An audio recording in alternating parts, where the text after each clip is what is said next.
Someone paid £625 for these shoes. They arrived pre-scuffed, pre-scratched, deliberately distressed, looking like they had already been worn for 3 years. And that is not even the most questionable value proposition on this list. 6 sneaker brands, 6 verdicts. Real laboratory test data, real prices. The real gap between what these brands sell you and what they actually deliver. And at the end of this video, the 5-point test that takes less than 30 seconds in any store and tells you more about a sneaker's real value than the price tag, the celebrity endorsement, or the hype release will ever tell you. Stay until the end. Because that test is the only reason to ever feel confident about a sneaker purchase again.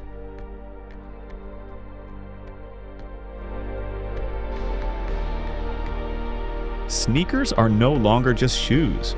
They are status symbols, collectibles, fashion statements, billion-dollar marketing machines, and somewhere between the celebrity collaborations, the artificial scarcity, and the endless limited colorways, a very important question got lost.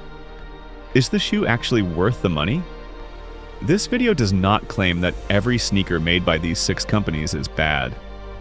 Large brands produce hundreds of different models, and quality varies significantly between them. We are judging the mainstream models that define each brand's current value proposition, measuring comfort, construction, durability, and what you are actually paying for when you hand over the money. The answer for every brand on this list is more complicated than the price tag suggests. Let's open the vault. Brand 6, Converse. Converse. Chuck Taylor. All-Stars are one of the most recognizable sneakers ever made. The canvas upper, the white rubber toe cap, the vulcanized flat sole. They have survived generations of changing fashion without changing themselves. That is the first thing worth noticing. The Chuck Taylor has not changed, not meaningfully. It is the same flat canvas shoe it was in 1949. No arch support, no cushioning, no lateral stability, no technical innovation of any kind in over 70 years. The standard high top currently retails at approximately $65. For a casual outfit and a short trip, that price may be acceptable. For a shoe you intend to wear all day, stand in for hours, or use for anything requiring foot support, you are paying $65 for the silhouette and the cultural history. Not for footwear technology. The genuinely strange part is that Converse already sells the solution. The Chuck 70 uses more substantial construction and has performed significantly better in independent laboratory testing, receiving specific praise for durability and build quality. At a price difference that is often small but sometimes negligible, it represents materially better value. Converse itself proves the problem. The most famous version of its most famous shoe is not the best version of that shoe. The icon and the investment are 2 different products. Better choice. The Chuck 70, particularly during promotional pricing when the gap closes. If the standard Chuck Taylor is what you want aesthetically, buy it knowing you are paying for the image. Brand 5. Vans. Vans Old School is one of the most versatile casual sneakers in existence. It pairs with almost every outfit. It carries genuine skateboarding heritage. And at around $75 for the standard model, it sits at a price point most people consider reasonable. The problem is not the price. The problem is the mismatch between what the brand communicates and what the product actually delivers for most of the people buying it.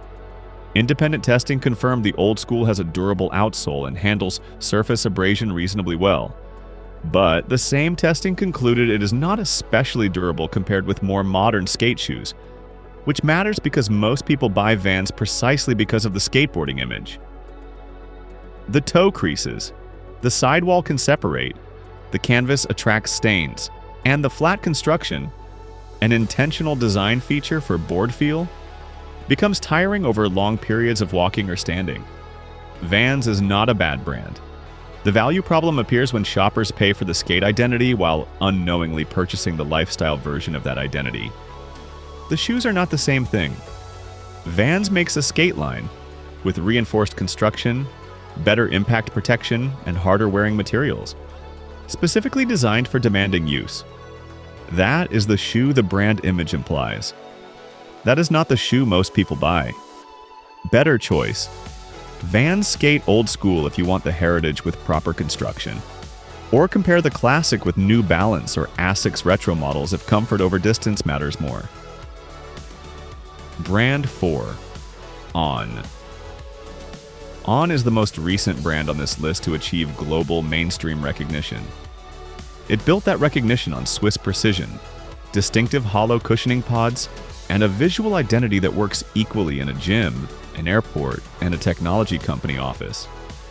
The Cloud 6, one of its flagship lifestyle models, currently retails at around 140 pounds. Other Cloud models reach 170 or more. The performance is not the problem. Independent laboratory reviews praise the Cloud 6 for traction, flexibility, low weight, and the ease of the slip-on construction. The problem is the price relative to what changed from the previous version, and the value that price actually delivers for the most common use case. Laboratory reviewers specifically noted the price increase relative to limited changes from its predecessor, questioned its suitability for genuinely all-day wear, and found that the upper lacked strong wear resistance over time. For 140 pounds, those are meaningful criticisms. There is also a positioning problem. On shoes look like technical running shoes. The design language communicates performance. But specific models, including several Cloud lifestyle versions, are positioned primarily for everyday wear and travel. A lifestyle shoe wearing a performance costume is not the same as a performance shoe. At this price point, you should not have to choose between attractive design and dependable long-term construction. With On's Cloud lifestyle range, you are sometimes making that choice without knowing it. Better choice.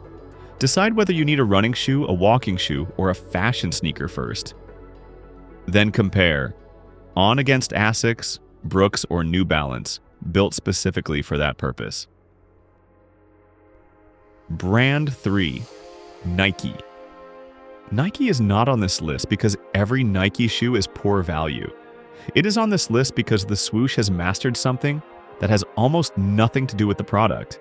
It has mastered the feeling that wearing Nike means you are wearing premium. That feeling is the product, and you pay for it in every purchase. Nike raised prices on selected footwear in 2025, with some models increasing by $5 to $10. Meanwhile, the most commercially successful lifestyle shoes in its catalog rely heavily on designs that are decades old.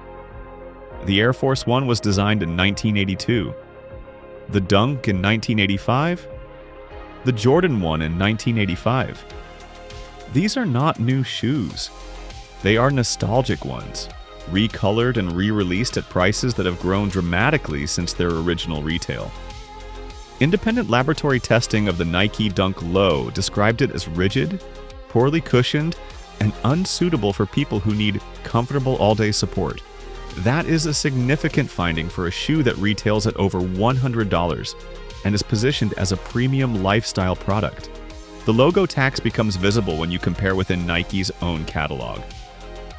The Full Force Low, less hyped, less photographed, less worn by celebrities, received specific laboratory praise for real leather construction, stability, and durability at a more accessible price. The Air Force One performed respectably in leather quality assessments.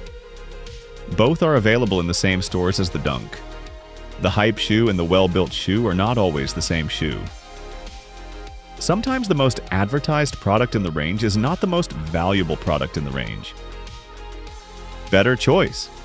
Judge Nike model by model. The Full Force Low, the Air Force One, and several other non-hyped. Nike models represent better construction per pound than the most marketed releases. The colorway is not a specification. Brand 2. Balenciaga. Balenciaga helped turn the deliberately ugly, oversized, exaggerated sneaker into a high-fashion object. The Triple S, with its enormous layered sole and bulky proportions, became a cultural phenomenon that changed the visual language of expensive shoes. The updated Triple S.2, as of 2026, is listed at approximately 775 pounds. Balenciaga's own description of the shoe is the most honest thing about this entry.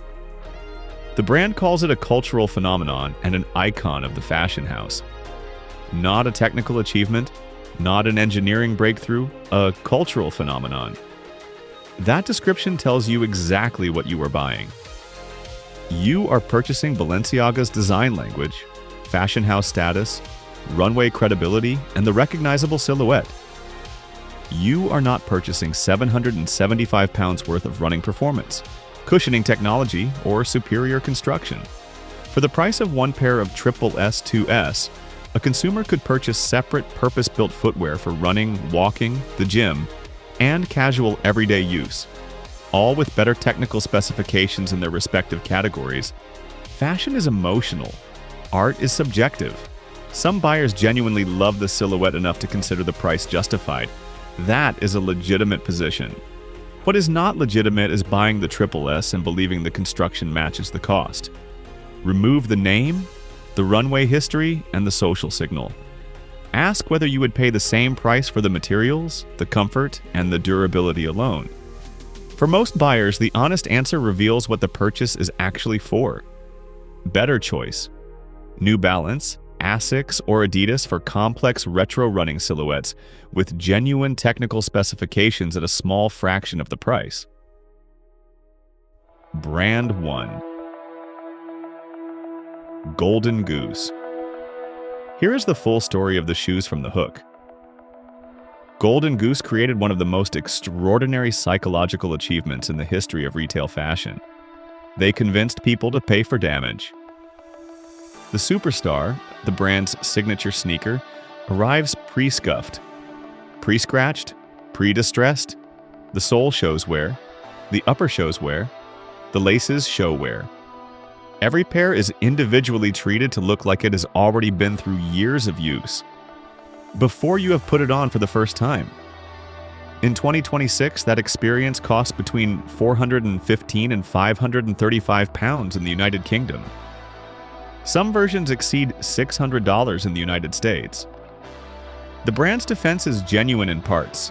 The shoes are made in Italy, the leather is real, the construction is handcrafted. The distressing is applied individually by hand, which means no two pairs are identical. For a product in this category, those are legitimate claims. But the customer experience tells a more complicated story. Recurring reviews describe squeaking after limited wear, heel linings deteriorating faster than the price suggests they should, and soles failing at a speed that creates awkward questions when the product retailed above £500. Golden Goose operates a repair service, resoling, stitching, restoration, which acknowledges that the shoes will need professional attention. That service exists because the shoes require it. And then in December 2025, the brand was sold to a Chinese private equity firm for approximately 2.5 billion euros. A brand built on Italian handcraft and artisanal identity, acquired by an investment fund whose primary interest is return. What that means for the handcraft commitment in the years ahead is a question the brand has not yet fully answered. £500 is a significant amount to spend on a question. The Golden Goose purchase is an honest transaction if the buyer understands it completely. You are paying for the star, the distressing narrative, the made in Italy claim, and the recognition that comes with wearing something people associate with a particular kind of fashion confidence. What you are not paying £500 for is superior durability, outstanding construction, or footwear technology. The shoe is a fashion object. The price is a fashion price. The materials are fashion materials with a handcraft story. And after the December 2025 acquisition, the handcraft story itself is now an open question. Better choice: the Adidas Stan Smith or the Veja Campo for clean leather sneakers with laboratory-verified durability. Buy them. Wear them. Let them develop real character through actual use. The result is the same aesthetic, without the price, the manufactured scarcity, or the pre-applied story. Here is the 5-point test. You can run it in any store in under 30 seconds. Point 1. Identify the real purpose before you touch the shoe. Is this a running shoe, a walking shoe, a skateboard shoe, or a fashion shoe? A fashion sneaker should not be judged like a running shoe, but a brand should not use performance language and technical design to blur the two. If the shoe looks like a running shoe but the description says lifestyle, you now know why that distinction matters. Point 2. Press the midsole with your thumb. Does it provide meaningful give, or is it primarily a solid block of rubber and foam? A shoe marketed for comfort or all-day wear should return some of that pressure. If it does not, the cushioning story is being told by the marketing department, not the materials. Point 3. Inspect the upper. Real leather, quality suede, durable canvas, and strong woven mesh behave differently from cheap synthetic coatings and bonded faux leather. Cheap synthetics may look perfect in the store, but crease, peel, and deteriorate differently over time. Run your finger across the surface and across the toe box. Note what you feel, not what the label says. Point 4. Check the construction where the upper meets the sole. This joint is where most sneakers begin to fail. Look for even adhesive, clean stitching where it exists, and no visible gaps or raised edges. These warning signs appear regardless of the logo on the tongue. Point 5. Compare within the same brand before comparing across brands. The most marketed model is not always the best built model. The less hyped Nike may outperform the most photographed Nike. The upgraded Converse offers better value than the iconic Converse. The Vans skate line delivers what the classic lifestyle model promises but does not always provide. 5 points, 30 seconds. Every single brand on this list passes or fails on those 5 points. Regardless of who wore it on the runway, what it sold for at resale, or how the campaign was photographed. 6 brands, 6 verdicts. Converse. Paying for the icon, not the shoe. Vans. Buying the skate identity in the fashion version. On. Swiss engineering that deserves scrutiny at Swiss prices. Nike, the logo tax applied to average construction. Balenciaga, fashion status sold as footwear. And Golden Goose, the most extraordinary psychological achievement in retail, convincing people to pay for damage that was applied before the shoes left the factory.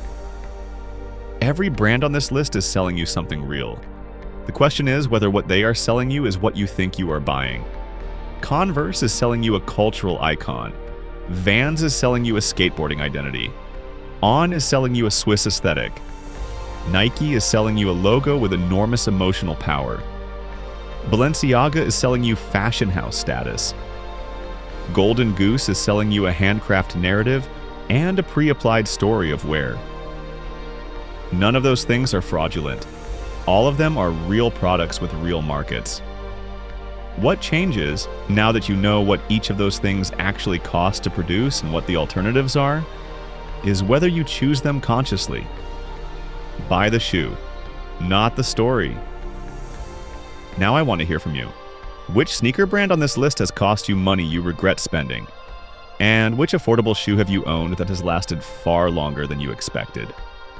Drop both answers in the comments, because your experience is the most useful thing in this comment section. Subscribe to House of Empires